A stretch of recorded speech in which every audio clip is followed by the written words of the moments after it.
बिस्मिल्लाहिर्रहमानिर्रहीम। लाखों करोड़ों दरूद नबी पाक सल्लल्लाहु अलैहि वसल्लम और उनकी आल पाक पर। ख़ातिनों हज़रात, मेरा आज का जो टॉपिक है वो है हिलाल रिज़्क़। रिज़्क़ इंसान के पीछे भागने वाली एक चीज़ है और जब तक इंसान की किस्मत में लिखा हुआ जो रिज़्क़ है वो उसको अपने अंदर ले नहीं जाता, उसकी मौत वाक़या नहीं हो सकती। और असल में मसला हमारा ये है कि हम इस चीज़ को तस्लीम नहीं करते, जिस वजह से हम फिर ये देखते नहीं हैं कि हम हलाल कमा रहे हैं या फिर हम हराम के पीछे भाग रहे हैं। हम इस चीज़ को भूल जाते हैं और आगे से आगे जाने के चक्कर में हलाल और हराम की तमीज़ को भूल जाते हैं। मैं आज आप लोगों के साथ एक तो दिल वाली बातें जो है वो शेयर करनी है। मैं एक दिन, मेरे एक अंकल हैं, बुज़ुर्ग हैं, तो मैं उनके पास गया। वहाँ पे जाके यही रूटीन की रिज़्क़ की बातें होने लग गई। तो मुझे उनकी एक बात बड़ी अच्छी लगी। मुझे कहते हैं कि उमैर बेटे, रिज़्क़ जो है ना, वो जो आपकी किस्मत में लिख दिया गया है वो आपको मिलना ही मिलना है। जब तक आप वो अपने अंदर ले नहीं जाते, मौत नहीं आनी।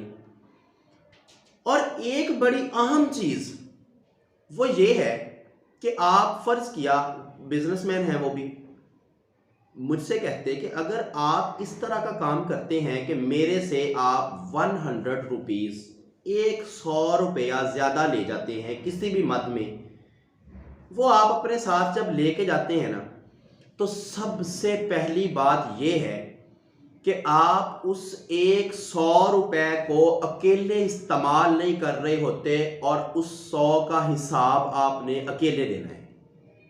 वो 100 रुपए में आपके पार्टनर्स हैं। आपका पार्टनर जो है कारोबारी, वो हो सकता है, आपके बीवी बच्चे हो सकते हैं, आपके बहन भाई हो सकते हैं, आपके पेरेंट्स हो सकते हैं। वो 100 रुपया इन सब लोगों ने आपके साथ इस्तेमाल करना है। उस 100 का हिसाब तो चले आपने देना है। उस 100 में से फ़र्ज़ किया आपने 10 रुपये खुद अपना रिज़्क़ बना लिया है और 10 रुपये आप खुद खा गए हैं। उसमें से वो जो 10 आपने खुद खाए हैं ना, वो आपने अपने रिज़्क़ में 10 रुपये हराम ऐड करके अपना रिज़्क़ हराम के खाते में डाल लिया है। और दूसरा, सबसे जो इम्पोर्टेंट बात है वो ये कि आपने अपनी मौत को अपने करीब किया है। क्यों?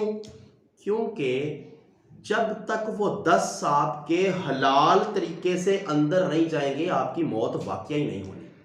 अब आप उसको हराम तरीके से अपने अंदर ले गए हैं, तो आपके रिज़्क़ में से वो 10 रुपए का जो रिज़्क़ है वो माइनस हो गया है।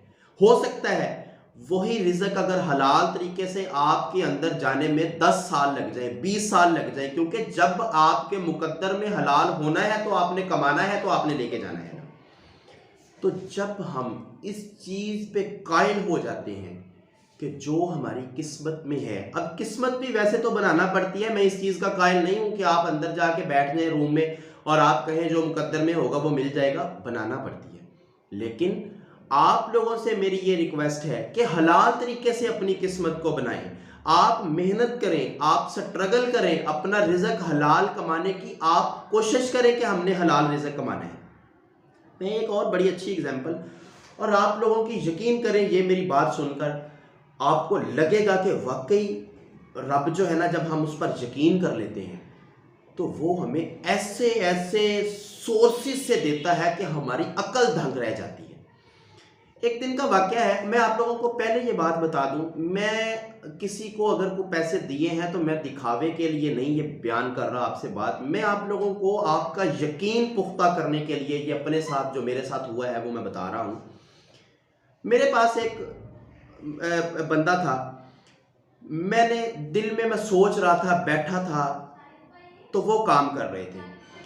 तो मैंने वो बंदे को जब काम करते देखा तो मेरे दिल में बात आई, दिमाग में बात आई, यार ये एक बंदा है, इसके छोटे छोटे बच्चे हैं, ये बंदा काम करता है, तो हम इस बंदे के साथ कितना कोऑपरेट कर सकते हैं? थोड़ी सी पे देते हैं, थोड़ी पे में ये कैसे गुजारा करता है। मुख्तसर ये कि मेरे माइंड में बात आई, हुक्म तो वो रब का था, रब मुझसे करवा रहा था। मैंने उसको अपनी पॉकेट में से सिर्फ 200 रुपीज़, कितने को होते हैं 200 रुपया, कुछ भी नहीं होता। हम दोस्तों के साथ अगर चाय पीने सिर्फ चले जाए ना, तो हम कम से कम 1000 तक जो है वो लगभग खर्चा कर लेते हैं सिर्फ चाय पे। खाना शाना ये वो ये ज़्यादा मैटर है, सिंपल चाय अगर हम पिए तो। मैंने 200 रुपीज़ निकाल के उसको दिए। मैंने उसको कहा, मैंने कहा ये बच्चों के लिए ना अपने फ्रूट लेके जाने। उन्होंने वो 200 रुपीज़ खुश होकर अपनी पॉकेट में रखे। पता नहीं कितनी की दुआएं दी होंगी, ये तो मुझे बाद में पता चला। मैं भी अपने कामों में लग गया। तो मुझे थोड़ी देर के बाद घर से कॉल आई, मैं बाहर निकला, मुझे घर से मेरी मिसेज़ की कॉल आई। तो मुझे उन्होंने कहा कि हमारी छोटी बेटी जो है ना वो ठीक नहीं है, तो हमने उनको डॉक्टर साहब के पास लेके जाना है। मैंने कहा ठीक है चलते हैं। अब एक चीज़ मैं आपको बता दूं कि अगर डॉक्टर साहब के पास मेरा बिल फर्ज किया बना है 600 रुपीज़, तो 600 की बजाय 800 भी बनता तो मैंने चुप करके दे देना था। और मेरे माइंड में इस बात पे भी, वैसे मेरा मेंटली तौर पे मुझे तैयार रहना चाहिए था कि ये बन सकता है, और मेरे माइंड में ये बात आ भी सकती थी कि मेरा बिल जो था वो 600 की बजाय अगर 800 बन जाता मेडिसिन का, तो मैंने लगाना था। और मजबूरन इंसान को लगाना पड़ता है अपने बच्चों के लिए, मैंने लगा के आना था। पर इस बात पे एंड नहीं हुआ ये जो मेरे साथ उस दिन डॉक्टर साहब ने, वहाँ पे तरीकाकार ये है, डॉक्टर शहबाज साहब बड़े अच्छे हमारे दोस्त भी हैं, बड़ी जानने पे हमारी रिस्पेक्ट करते हैं। तो मैं उनके पास गया, उन्होंने मुझे बिठाया, मेरे बच्चे की चेकअप प्रॉपर उन्होंने किया। करने के बाद वहाँ से हम लेके मेडिकल स्टोर पे आके मेडिसिन जब लेते हैं तो वहाँ पे हमें फ़ी पे करना पड़ती है डॉक्टर साहब की। अब मेडिकल स्टोर वाले ने जब मेरी वो पर्ची प्रॉपर बनाई, तो उस पे उन्होंने उस दिन की जो फ़ी थी वो लिखी 200 रुपीज़। जब उन्होंने 200 लिखी ना, तो मुझे शौक सा लगा। मैंने उनसे पूछा, मैंने कहा भैया मुझे 2.5 साल हो गए यहाँ पे आते हुए, आपकी फ़ी 400 रुपीज़ है। और एक बात और बताऊं, उस वाकया के बाद भी, ये कुछ दिन पहले 2-3 दिन हुए हैं, मैं अपनी बड़ी बेटी को लेके गया हूं, तो उस दिन भी मैं डॉक्टर साहब को 400 रुपीज़ पैसे दे के आया हूं फ़ी की मद में। मुझे उस दिन उन्होंने 200 रुपया फीस लिखा। मैंने उनको कुछ नहीं कहा कम करें। मैंने पूछा, मैंने कहा सर आज आपने मेरी फ़ी कम क्यों की है? उन्होंने कहा डॉक्टर साहब ने आपकी पर्ची पे लिखा हुआ है कि इनसे हाफ फ़ी आप आज ले लीजिएगा। अब डॉक्टर साहब ने खुद नहीं किया, उनसे करवाया अल्लाह ताला की जात ने है कि जो 200 रुपया उसी दिन उसी डेट पे मैं किसी रब की राह पे किसी की खुशी के लिए मैं दे के गया हूं, वो 200 रुपया फीस की मद में डॉक्टर साहब ने मुझे छोड़ा है। हालांकि मैं पहले भी बात कर चुका हूं कि अगर मेडिसिन की मद में मेरे ज्यादा पैसे लग जाते तो लग सकते थे, पर रब ने मुझे दिखाया कि ऊपर इस निज़ाम को कंट्रोल करने वाली वाकई कोई ज़ात मौजूद है जो हमें सिखाती है। हम सीखें ना सीखें ये हम पे डिपेंड करता है। हमें मंजिल खुद तयन करना है, सिरात मुस्तकीम के रास्ते का बताया गया है। हमें इंसान को अशरफुल मखलूकात बनाया गया है, दर्दे दिल के वास्ते पैदा किया गया है। इबादत के लिए फरिश्ते बहुत थे, हो रही थी, हमें दर्दे दिल के वास्ते पैदा किया गया है, हमें इंसानियत की खिदमत के लिए पैदा किया गया है। और हम जब ये सोच लेंगे कि हमने इंसानियत की खिदमत करके अपने आप को बेहतरीन करना है, हमने हलाल रिज़्क कमाकर अपने आप को ऊपर लेके जाना है, तो आपकी आने वाली नस्लें आपको याद रखेंगी। ये मेरी बात याद रखिएगा। आप लोगों को लगता है कि आपके बच्चे आपको याद रखेंगे, याद आपको तब रखा जाएगा जब आप हलाल कमाएंगे, जब आप तरबियत अच्छी करेंगे। और तरबियत अच्छी तभी हो सकती है जब आप हलाल रिज़्क, हलाल नवाला अपने बच्चों के मुंह में देंगे। तो मेरी आज की वीडियो का मकसद आप लोगों के साथ ये शेयर करना है कि जितना भी भाग लें, जितनी भी स्ट्रगल कर लें, जितनी भी कोशिश कर लें, जब तक हम हलाल नहीं कमाएंगे हमारा कभी भी रिज़्क पूरा नहीं होता। हम दुनिया की तंगदस्ती से, कमज़ोरी से तभी निकलेंगे जब हम हलाल तरीके से कमाएंगे।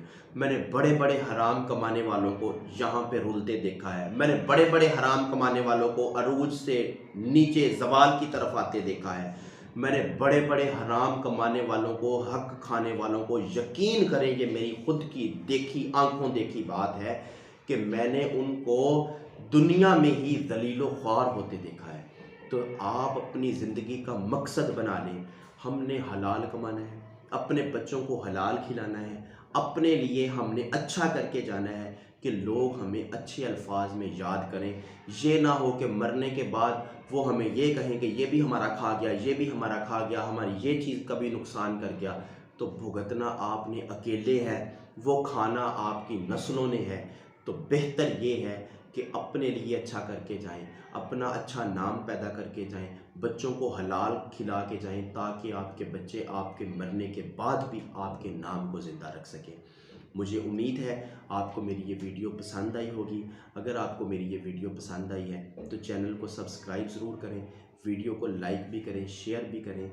बहुत शुक्रिया। हाफिज़ मोहम्मद उमैर ताहिर को इजाज़त दीजिए। अल्लाह हाफिज़।